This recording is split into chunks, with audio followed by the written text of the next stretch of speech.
Kementerian Kesehatan akan melakukan pengawasan terkait keracunan menu makanan bergizi gratis atau MBG di sejumlah daerah. Nantinya Kemenkes akan mengupdate rutin kasus ini seperti saat pandemi COVID-19.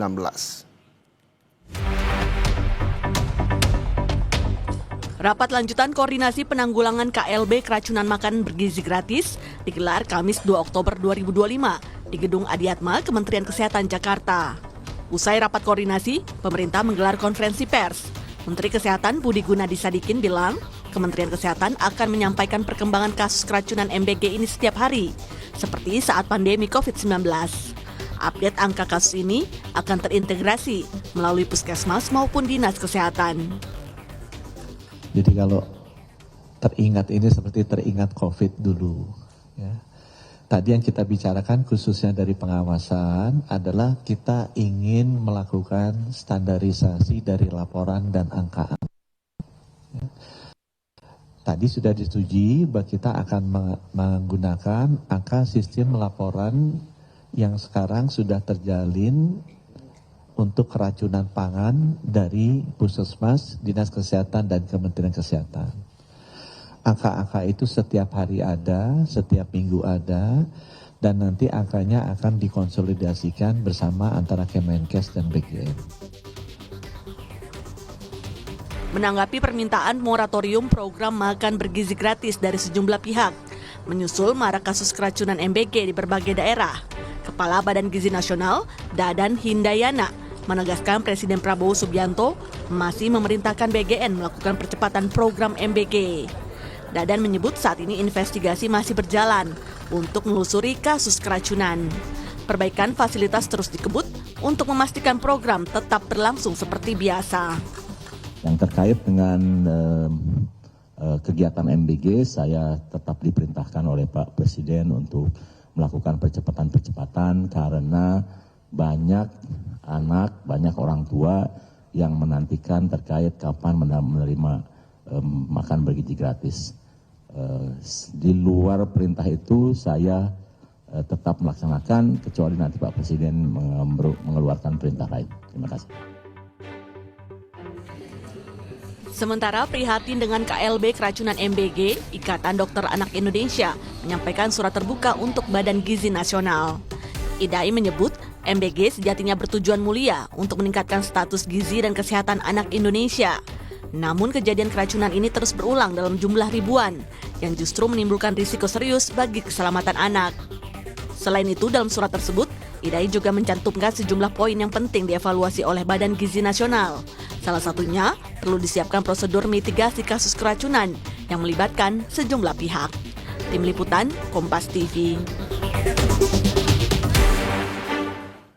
Jumlah korban kasus keracunan akibat program penyediaan makanan bergizi gratis terus bertambah. Lalu apa yang harus segera dilakukan saat ini? Kita sudah bergabung dengan Ketua Umum Ikatan Dokter Anak Indonesia, Dr. Piprim Basarah Yanuarso, melalui sambungan Zoom. Selamat siang, Dr. Piprim. Selamat siang. Terima kasih dok sudah bergabung bersama Kompas TV. Dok, yang ingin saya tanyakan ini terkait dengan kabar terbaru bahwa ada 110 anak di Kabupaten Agam, Sumatera Barat yang keracunan MBG. Menurut IDAI sendiri, apa saja memang yang perlu dievaluasi dari kasus keracunan massal MBG ini, dok? Baik, ya. Sebetulnya seminggu yang lalu tepat ya, tanggal 26 September, kami sudah mengirim surat terbuka pada Badan Gizi Nasional. Ada 5 poin tadi sudah disebutkan juga. Di antaranya adalah kita harus fokus juga pada keselamatan anak yang harus menjadi prioritas utama. Ya. Jadi kalau masih ada keracunan makanan pada anak, artinya kan prosesnya harus dievaluasi menyeluruh. Ini ada yang tidak betul dalam prosesnya. Apakah pemilihan bahan bakunya, penyimpanannya yang tidak tepat, disimpan dalam suhu yang tidak pas sehingga makanan basi, distribusinya kah yang terlambat, atau memang kualitas dapur umumnya yang masih belum sepenuhnya memenuhi standar kebersihan. Ada sertifikasinya seperti apa. Jadi menurut kami, tujuan Pak Presiden Prabowo ini sangat mulia, ya, memberi anak-anak makan bergizi secara gratis, ya.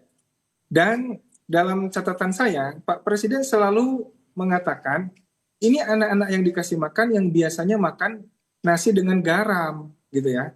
Tetapi pada kenyataan di lapangan, fokus pada MBG ini bukan pada anak-anak yang di daerah 3T tadi, ya. Ya. Anak-anak dengan ekonomi menengah ke bawah yang susah untuk dapat makanan bergizi, tapi malah ini dikasih ke SDIT yang setiap anak katanya punya satu mobil dan satu supir, ya, makanannya udah biasa ini. Ini kan juga sasarannya nggak jelas, ya.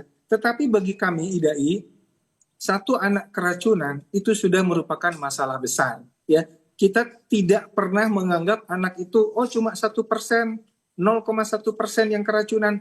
Tidak seperti itu. Kalau 1% itu kena dengan cucu kita, itu menjadi 100%, ya. Jadi ini Mas, kami sangat prihatin keracunan ini terus berlangsung, sehingga evaluasi ini harus dilakukan betul-betul, jangan sampai mengabaikan masalah keselamatan atau nyawa anak-anak kita. Itu mungkin tanggapan sementara saya. Ya, Dok. Lalu surat terbuka juga sudah dilayangkan ke BGN. Apa tanggapannya? Sudah dapat surat balasan kah atau bentuk komunikasi apa yang memang sudah dilakukan IDAI dengan BGN? Belum ya. Kami belum dapat tanggapan juga dari BGN, walaupun IDAI terbuka untuk berkolaborasi, ya. Terutama kami sedang menyiapkan guidelines untuk masalah keracunan ini untuk tenaga kesehatan, ya. Mudah-mudahan 1-2 hari bisa terbit, karena IDAI kan organisasi profesi yang memang tugasnya mengadvokasi, ya.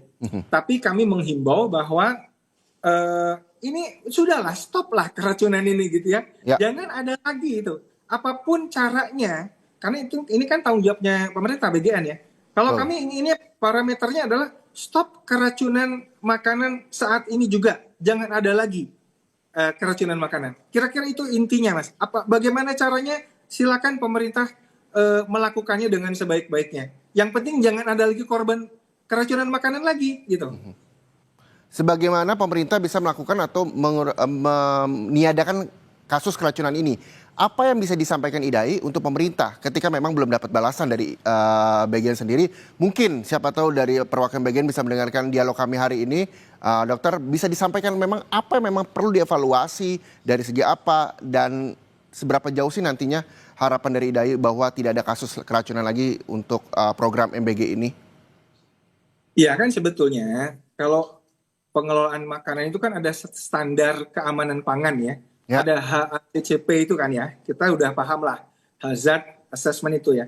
Jadi inilah yang setiap langkah dalam penyajian makanan itu harus dipantau betul. Mulai pengadaan bahan bakunya hingga distribusi dan penyajian di sekolahnya seperti apa. Lalu ada kendalikan titik kritisnya itu seperti apa, suhu penyimpanan dan sebagainya. Kemudian pelatihan berkelanjutan, ya, walaupun itu sudah mulai ada, ya. Tetapi pastikan kalau itu tidak memenuhi syarat, jangan dibagikan dulu makanannya, gitu loh. Poinnya kalau kami dari Ikatan Dokter Anak, bagi dokter anak, satu keracunan itu udah terlalu banyak. Jangan ada lagi dah. Kira-kira itu aja ininya. Seperti apa, berarti kan sistemnya secara menyeluruh harus kita evaluasi dengan baik, gitu. Jangan anggap anak sebagai presentasi saja. Oke, Dr. Piprim, tapi kan langkah yang dilakukan pemerintah juga sudah direalisasikan, misalnya menutup SPPG yang memang dianggap tidak memiliki surat kelayakan higienitas tadi. Lalu juga Menkes sempat bilang bahwa akan terus mengupdate jumlah kasus dan juga korban keracunan MBG harian seperti saat pandemi COVID-19 kemarin. Lalu dengan langkah ini bagaimana respon Anda? Ya, kalau itu bagus, ya, kalau kita mengupdate jumlah keracunan harian seperti COVID itu bagus, tapi itu langkah reaktif. Langkah reaktif. Udah telat. Anak udah keracunan kita catat, ya kan? Itu ya bagus sih buat pendataan. Tapi bukan itu poinnya. Kalau poin kami, cegah jangan sampai ada keracunan. Zero keracunan MBG ini. Nah, bagaimana caranya? Silakan penuhi standar-standar internasional. Standar HACCP itu menurut saya harus dilakukan dengan ketat di setiap tahapannya. Jangan sampai ini ada yang sebetulnya tidak memenuhi standar, tapi karena sesuatu dan lain hal kemudian diloloskan begitu saja. Buktinya apa? Buktinya masih ada korban keracunan. Gitu loh. Jadi saya sih simpel aja sebagai dokter anak, pokoknya udah deh, stop keracunannya. Mau MBG-nya dikerjakan seperti apa, monggo silakan. Dan IDAI siap untuk berkontribusi. Kami punya pakar nutrisi anak, ya, banyak pakar nutrisi anak di kami. Dan itu bisa dikerjasama dengan pemerintah, dengan BGN misalkan, dalam hal poin misalnya pemilihan menu bergizinya seperti apa dan lain-lain. Jadi sebenarnya kita siap berkolaborasi, Mas. Oke, IDAI siap berkolaborasi untuk menyukseskan program MBG. Boleh dijelaskan singkat saja, Dr. Piprim, terkait dengan langkah konkret yang memang harus dilakukan? Apakah memang harus disiapkan ahli gizi dari IDAI yang tadi disampaikan tadi di setiap sekolah di Indonesia? Karena memang ini cukup kompleks begitu kasusnya, dari mulai distribusi yang juga harus diawasi, pemilihan bahan baku yang juga harus dijaga begitu. Apa memang yang bisa dilakukan pemerintah dalam waktu dekat untuk mengurangi bahkan menghilangkan kasus keracunan yang diduga akibat menu MBG ini? Ya, jadi menurut saya kalau kita fokusnya pada stop keracunannya, maka kita akan lakukan MBG ini bisa bertahap, ya. Bertahap aja dulu. Yang sudah yakin aman, oke silakan. Yang belum terstandarisasi aman untuk memberikan MBG, jangan dulu dikasih standar. Jadi kita perketat perizinannya gitu ya. Mekanisme seperti apa BGN kan pasti lebih tahu. Kalau dari IDAI secara akademik, secara saintifik kita bisa support. Tapi prosesnya dari hulu ke hilir ini kan memang tanggung jawab dari pengelola makanan gratis tadi. Jadi MBG ini saya kira memang harus dikelola secara profesional, dan usulan kami adalah fokuslah pada keselamatan anak-anak Indonesia. Anak-anak keracunan itu bukan jadi sekedar angka, hanya sekian persen. Itu terus terang sebagai dokter anak, apalagi ketua IDAI, satu sakit hati saya melihat anak-anak dianggap sebagai angka saja. Kira-kira begitu. Oke, ke depan kita berharap bahwa BGN juga cepat membalas surat dari IDAI begitu, dan IDAI siap berkolaborasi untuk menyukseskan program Presiden Prabowo Subianto, program MBG ini yang dianggap mulia untuk seluruh anak bangsa Indonesia. Terima kasih sekali lagi Ketua Umum Ikatan Dokter Anak Indonesia, Dr. Piprim Basara Yanuarso, atas waktunya bersama Kompas TV. Terima kasih.